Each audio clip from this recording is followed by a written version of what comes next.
Hello.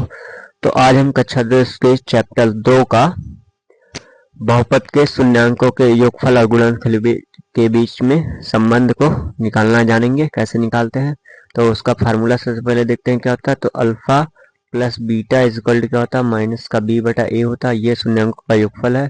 और alpha into beta बराबर क्या होता है, सी बटा ए होता है, ये शून्यांकों का गुणनफल है। तो हम इसे अब कैसे निकालेंगे, किस सिद्ध करेंगे कि अल्फा प्लस बीटा बराबर सी बटा ए होता है। इसके लिए हम पहले क्वेश्चन देखते हैं। पहला क्वेश्चन हमारा क्या है, क्वेश्चन हमारा निम्नलिखित द्विघात बहुपद के शून्यांक ज्ञात कीजिए तो और शून्यांकों तथा गुणांकों के बीच संबंध की सत्यता की जांच कीजिए। तो पहला हमारा क्वेश्चन है एक्स स्क्वायर माइनस में 2x माइनस का 8, यहाँ जीरो मान ले इज इक्वल टू जीरो मान ले। तो हम कैसे इसे निकालेंगे, सबसे पहले हमें इस इक्वेशन का पहले जो हमारे आगे इक्वेशन पीछे दिया था उससे क्या करेंगे, कंपेयर करेंगे। जैसे ए एक्स स्क्वायर माइनस प्लस में बी एक्स प्लस में सी इज इक्वल टू क्या करेंगे, जीरो था। अब हम इससे कंपेयर करेंगे, यहाँ एक्स स्क्वायर है, यहाँ भी एक्स स्क्वायर है, तो यहाँ ए है, यहाँ कुछ नहीं है, तो ए बराबर क्या हो जाएगा, एक हो जाएगा। और यहाँ बी इज इक्वल टू क्या होता है, बी इज इक्वल टू कितना है, माइनस का टू, यहाँ B is equal to minus का टू हो जाएगा। और सी इज इक्वल टू कितना हो जाएगा, यहाँ सी इज इक्वल टू एट है, माइनस का, तो माइनस का एट हो गया। अब क्या हो गया, ये अल्फा ए निकल गया, बी निकल गया और सी निकल गया। अब हम क्या करेंगे, इसका गुणनखंड, इस इक्वेशन का क्या करेंगे, गुणनखंड करेंगे। तो करते हैं एक्स स्क्वायर माइनस में 2x माइनस का 8 इज इक्वल टू क्या करेंगे, जीरो। अब इसका गुणनखंड का गुणनखंड कैसे किया जाता है, ये पहला वाला वैसे लिख देते हैं। फिर ये जो बीच में है 2x, इसको ऐसा तोड़ो कि मल्टीप्लाई करने पे आए 8 आए और माइनस प्लस करने पे क्या है, माइनस का 2 आए। तो क्या करेंगे, माइनस का 4x लिखेंगे, फिर प्लस का 2x, फिर माइनस का 8 इज इक्वल टू क्या करेंगे, जीरो लिखेंगे। अब देखो यहाँ दो दो में कॉमन करो, यहाँ दो दो पेयर बनाओ। इसके बाद देखो यहाँ x है, यहाँ भी x है, तो x बाहर हो जाएगा कॉमन।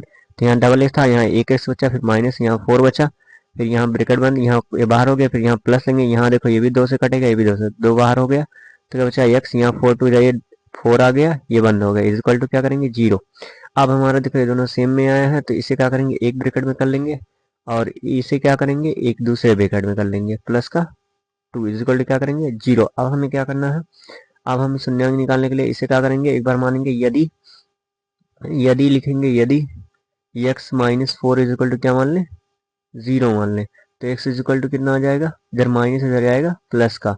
और यदि यदि x प्लस में 2 इज इक्वल टू क्या मान लें, जीरो मान लें, तो x बराबर क्या आ जाएगा हमारा, माइनस का 2 आ जाएगा। तो ये हमारा क्या हो जाएगा, ये हो जाएगा हमारा अल्फा। अल्फा मतलब शून्यांक, पहला शून्यांक क्या क्या 4 आ गया।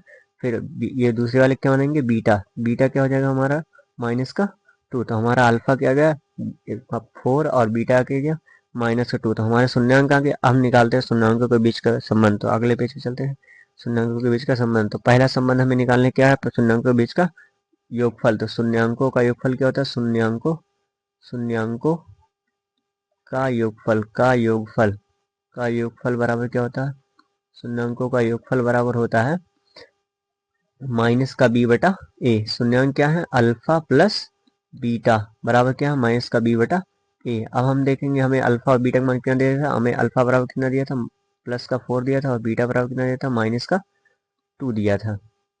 And A is equal to कितना था, 1 था, and B is equal to कितना था, माइनस का 2 था, and C is equal to कितना था, माइनस का 8 था। ये हमारा दिया था। अब हम निकालेंगे, पहले अल्फा वैल्यू पुट करेंगे। अल्फा वैल्यू कितना 4 है, प्लस का बीटा की वैल्यू कितना माइनस का 2 है, ये हो गया बराबर में माइनस का बी की वैल्यू कितना है, माइनस का 2 है, माइनस का 2 लिख देंगे। अपान में ए की वैल्यू कितनी है, एक है, एक लिख देंगे। अब यहाँ देखो 4 माइनस 2 करेंगे 2 आएगा, इधर माइनस माइनस मिलकर क्या हो जाएगा, प्लस हो जाएगा, तो यहाँ 2 हो गया। यहाँ देखो L H S R H S क्या हो गया, L H S is equal to क्या हो गया, आर एच एस हो गया। ये हमारा क्या हो गया, प्रूव्ड हो गया। अब हमारा क्या L H S R H S proved है, इसलिए जो हमारा आंसर आया वो क्या है, सही है। इससे क्या हमारा पता चला, जो हमारा आंसर आया है वो सही है। अब हम दूसरे संबंध निकालेंगे। दूसरा संबंध क्या है, शून्यांकों का गुणनफल। दूसरा संबंध क्या है, शून्यांकों का गुणन। शून्यांकों का गुणनफल बराबर क्या था, शून्यांकों का गुणनफल बराबर का गुणनफल बराबर होता है, गुणनफल बराबर होता है सी बटा ए होता है। अब अल्फा इंटू बीटा, अल्फा क्या है, शून्यांक है, शून्यांकों का गुणनफल सी अपान में ए। अब हमें पता है कि अल्फा की वैल्यू 4 थी और बीटा की वैल्यू क्या थी, माइनस का 2 थी, इज इक्वल टू यहाँ सी की वैल्यू कितनी थी, माइनस का 8, और ए की वैल्यू है 1। अब 4 टू सा 8 हो गया, माइनस का इज इक्वल टू माइनस का 8 हो गया। यहाँ देखो दोनों हमारा सेम आ गया, L is equal to R is equal to L H S is equal to R is equal to, ये हमारा हो गया प्रूव्ड। दोनों तरफ हमारा दोनों सेम आ गया, इसलिए हमारा क्या हो गया, जो हमारा सत्यता की जांच करनी थी, हमने कर दी। इससे हमारा क्या होता है, हमारा जो आंसर